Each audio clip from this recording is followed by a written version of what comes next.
धोखा देले वाले थे प्यार में हमके, तो अब पक्का कुछ करके दिखावे के बा।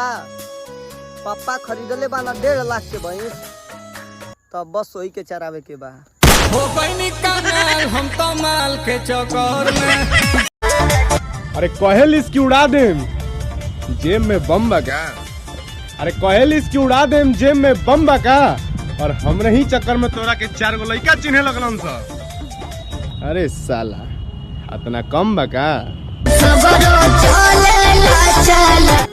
अरे की ठंडा आइल मजा ला रजाई के, कि ठंडा आइल मजा ला रजाई के। आई लड़किन में का रखल बा भाई, अब खाली पटावा भौ जाई के। कमर में दिसंबर गुजार जाए। क्या कहा? कुछ बनाने नहीं आता है तुमको? रोटी छोड़ के हमको कोई दिक्कत नहीं है, हम खा लेंगे। करे जा जौन काल करत रहू आज कर, हमरा के धोखा दे देलू। जा रंडी होकर आज कर। जोरे तोरा माई के